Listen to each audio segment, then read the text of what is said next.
My husband threw me out because I was broke. He froze when a Rolls Royce pulled up. Lydia Monroe was 36 years old.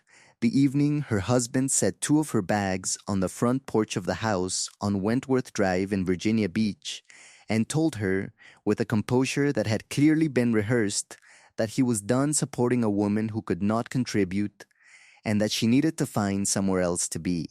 She drove a decade-old Nissan with a slow tire. She wore practical shoes and carried a work tote that had belonged to her mother. His family called her Steady Lydia, which was a polite way of saying they could not identify anything impressive about her, and he had never once disagreed. What Reginald Monroe did not understand, what he had never thought to investigate across 7 years of marriage, was that the company her father had founded in 1989 and quietly grown into a regional logistics operation before his death had not been sold, had not been dissolved, and had not been managed by anyone other than Lydia since the day she turned 31 and signed the documents that made her its sole owner. The company was valued at $3.2 million. It held 12 active contracts across 4 states.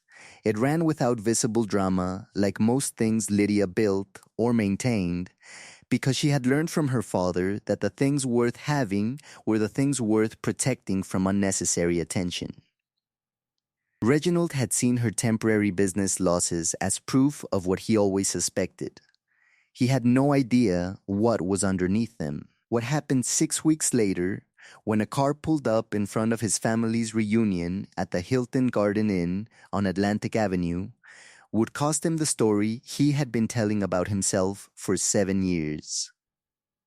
Before we jump into the story, comment where in the world you are watching from and subscribe because tomorrow's story is one you need to hear. The morning light came through the single window of the furnished room she was renting on Granby Street in Norfolk with the particular honesty of a light that has nothing to soften its arrival.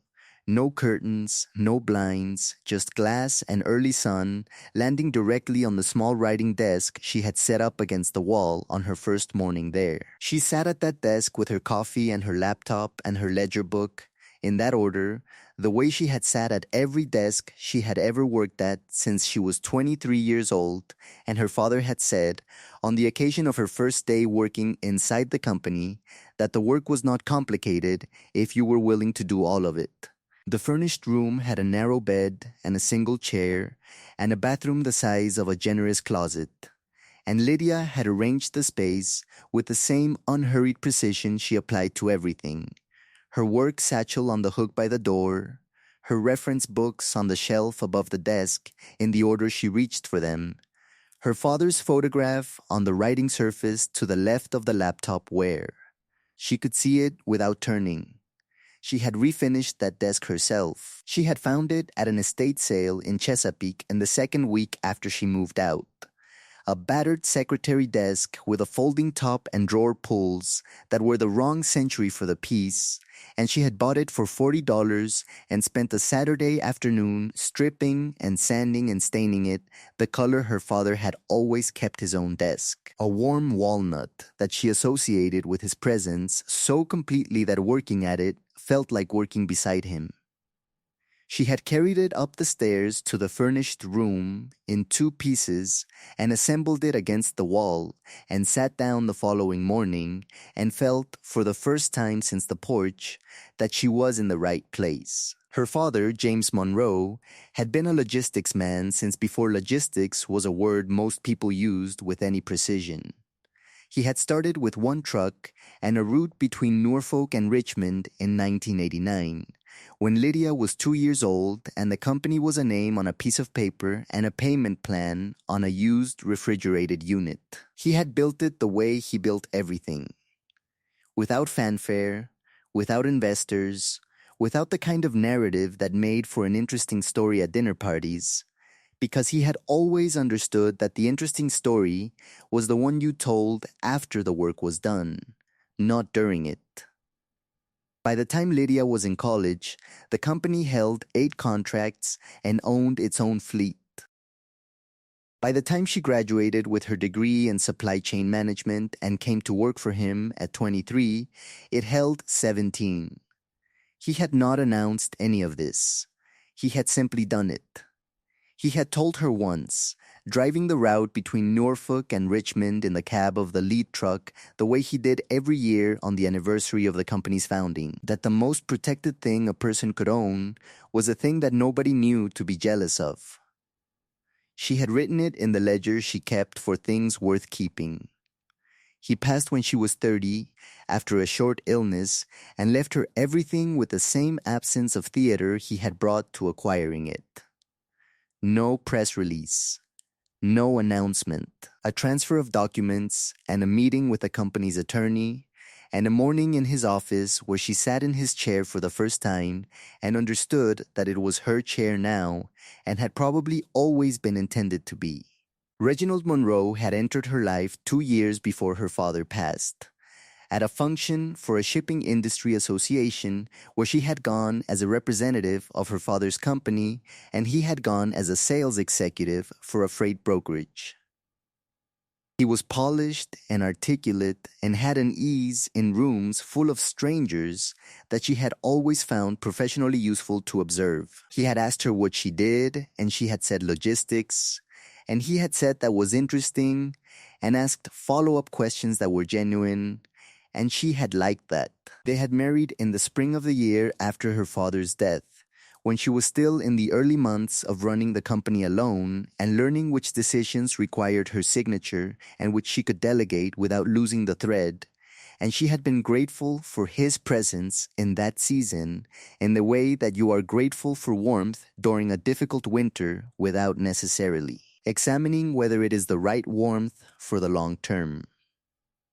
She had not shown him the company's books, not out of deception, but because he had never asked in a way that indicated he understood there were books worth asking about. He knew she worked in logistics. He knew the company had been her father's.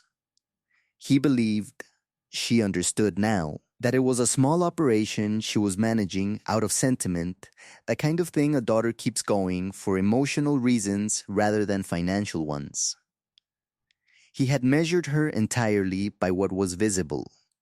The first sign that his understanding of her had calcified into something that would not update itself arrived 18 months into the marriage, when the company lost 2 contracts in the same quarter due to a vendor dispute that Lydia managed and resolved, but which produced, during its active phase, a period of visible financial tightening. She had reduced her personal draw from the company. She had driven the old Nissan past the point where she would ordinarily have replaced it. She had bought practical shoes and carried the work tote and had not explained any of this to Reginald because she was managing a business problem, not a personal failure, and because she had never understood those two things to be the same. He had understood them to be the same. The vendor dispute resolved. The contracts were recovered. The company was financially sound within 2 quarters. She had not made an announcement of this either, because announcements had never been her family's habit. But Reginald had already filed the information of that difficult quarter in the column where he kept evidence for decisions he had not yet made. The discovery of what that decision looked like came not through overheard conversation or an unlocked phone, but through a document she found on the desk in the second bedroom that Reginald used as a home office on a Tuesday evening when she was looking for a stapler. She had not been searching. She had simply reached across the desk for the stapler, and her hand had settled on the edge of a manila folder instead, and the folder had slipped and 2 pages had fanned onto the floor, and she had picked them up. The first page was a printed email exchange. The name in the thread belonged to a woman she recognized from a holiday party Reginald's company had held the previous year, a regional sales director named Celeste Warren, whose card Lydia had been introduced to and placed in her coat pocket and found again 6 weeks later when the coat came back from the dry cleaner. The messages were 18 months old. The language in them was not the language of professional correspondence. The second page was a printed bank statement for an account she did not recognize. Reginald's name was on it. The balance was $44,600. The account had been opened 11 months into their marriage. Her hands did not shake. She placed both pages back in the folder and replaced the folder exactly as it had been, and picked up the stapler and went back to the kitchen and finished what she was doing.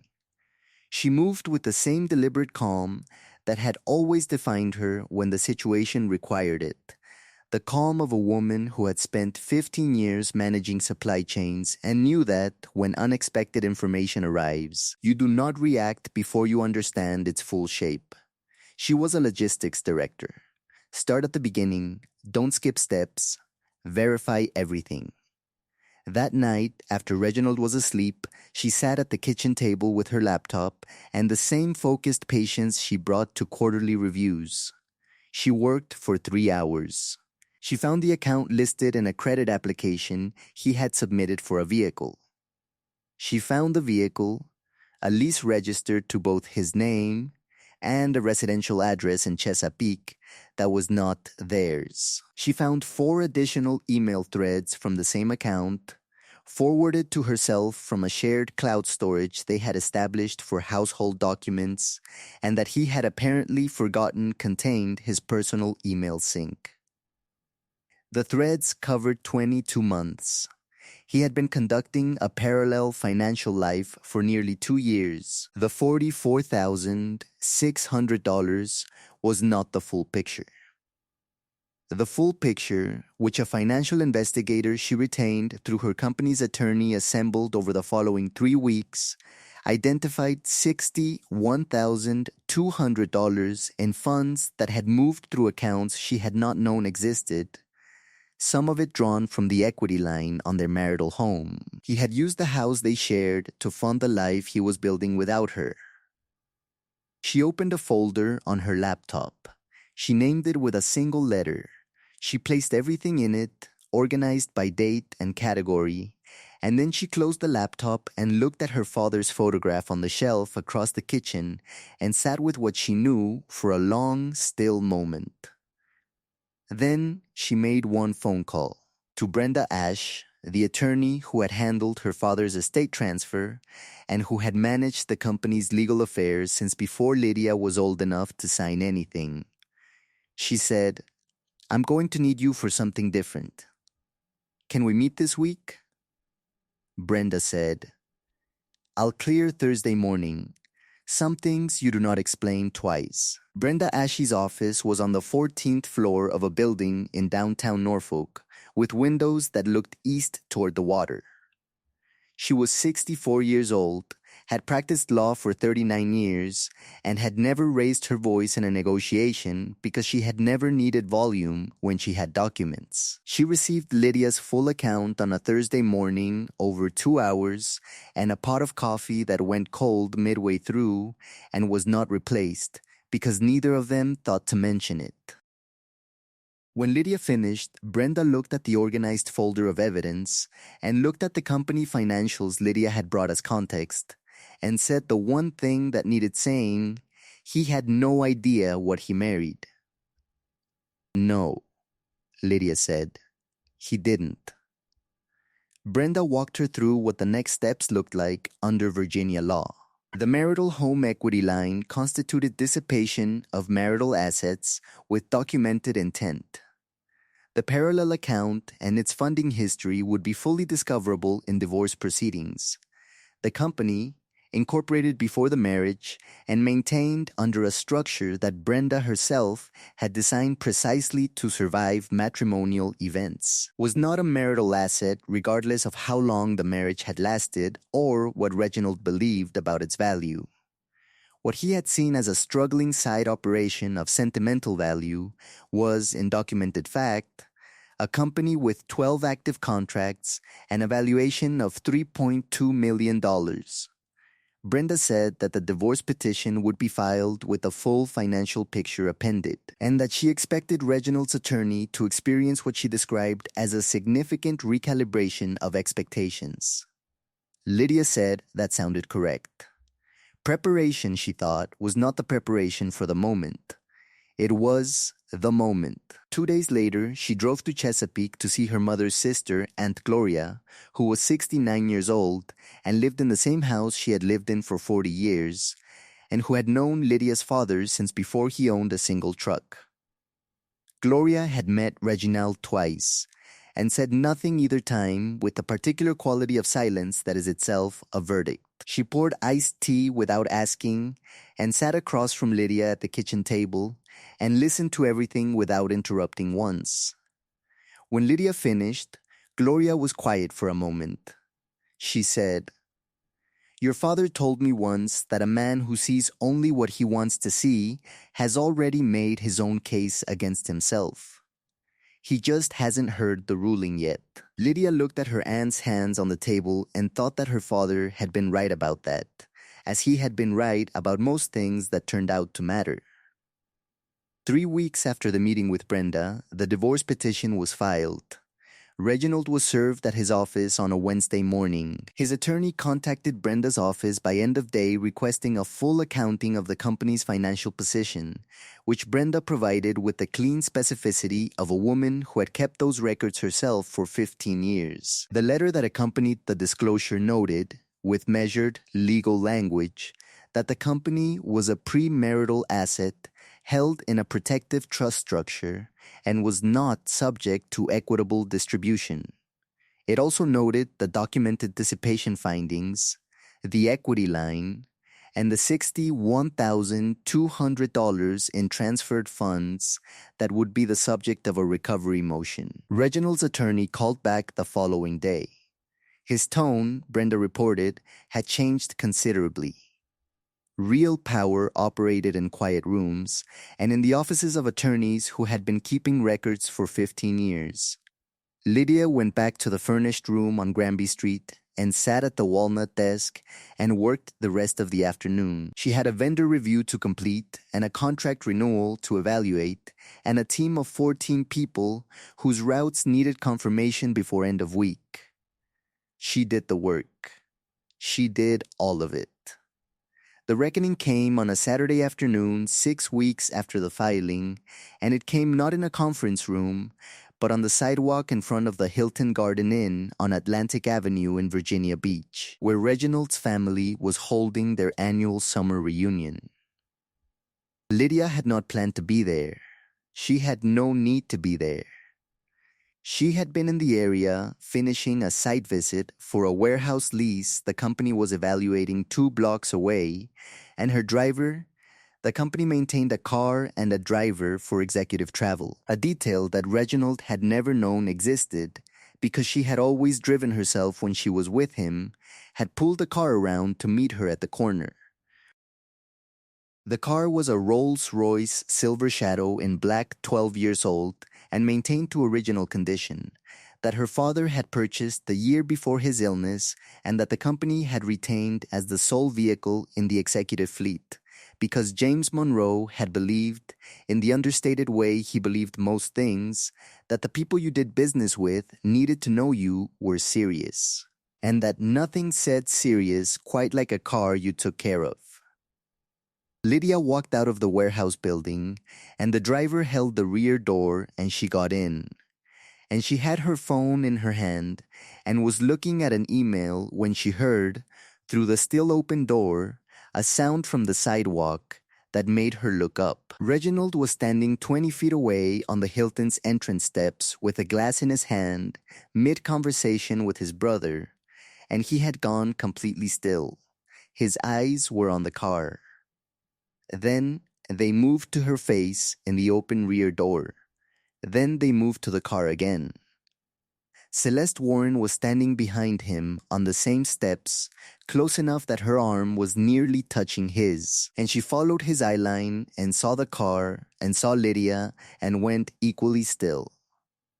Lydia looked at both of them for a long moment, not with anger, not with theater, with the clear, even patience of a woman who had already decided everything that needed deciding and had come to this moment without planning to, and found it exactly as uncomplicated as she had always known it would be. She had no idea what his face looked like after the door closed.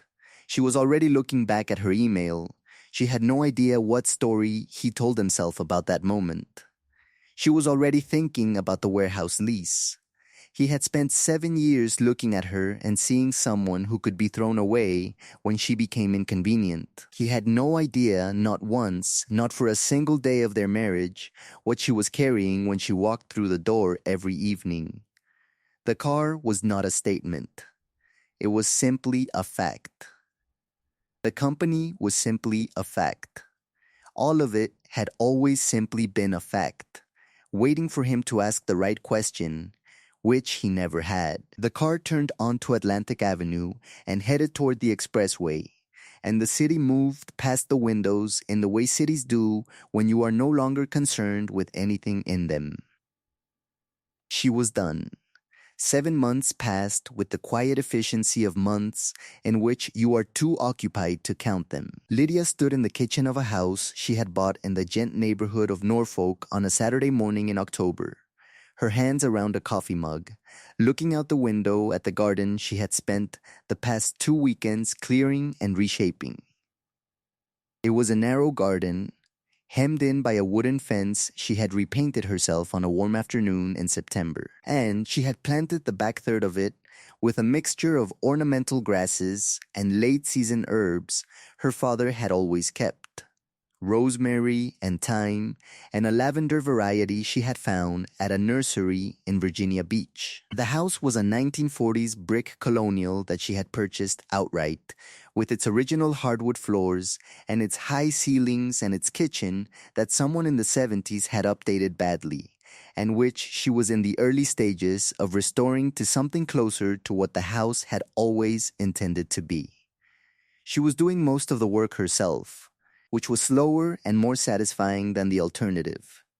The company had signed 2 new contracts in the previous quarter, expanding the fleet and bringing the total active contract count to 14. Her operations manager, a woman named Sandra, who had been with the company since Lydia's father hired her in the 3rd year, had told her at the quarterly review that the company was in the best operational shape it had been in a decade. Lydia had said that sounded right. A man named Darius Wynn had been present in her life since the spring in the quiet way of someone who had appeared without pushing. He was a maritime attorney she had met through a contract dispute that had required his firm's consultation. Deliberate and precise in his thinking, and easy to be around in the specific way of people who do not require anything from you beyond your actual presence. He had asked her to dinner after the dispute was resolved, and she had said yes, and it had proceeded from there without drama, which was the only pace at which she trusted anything to proceed. She had heard about Reginald through Brenda, in passing, at the end of a call about something else. The divorce had been finalized. The recovery order had been entered for the full $61,200. The equity line had been addressed through a lien on his share of the marital home proceeds. His attorney had ultimately advised him not to contest the company's classification as a separate asset, because the documentation was airtight and the legal fees of contesting it would have exceeded any possible recovery. Celeste Warren had relocated to Richmond. His brother had declined to invite him to the family's next reunion, a detail Brenda mentioned without editorial comment because none was needed. Lydia registered all of this the way she registered items that had been resolved and removed from the active file. She noted it. She moved on. She sipped her coffee at the kitchen window and looked at the garden and thought about her father and the truck route between Norfolk and Richmond, and the anniversary mornings he had spent behind the wheel of the lead truck because he believed that a person who had built something should never entirely stop touching it. She thought about his hands on the steering wheel and the way he spoke in those cabs, slowly and without rushing toward a conclusion, and she thought that she had understood more of what he was teaching her than she had known at the time, and that the understanding had continued to arrive in installments across the years since he was gone. The rosemary was already establishing itself along the fence line. It would be substantial by spring. Tools were meant to work, not shine. Her father had said that about his trucks, and he had meant it about everything else. She was free. She was whole. She was exactly where she was supposed to be. I hope you enjoyed that one. Be sure to like the video and subscribe so you don't miss the next story. I've picked out 2 more for you that I think you'll really like.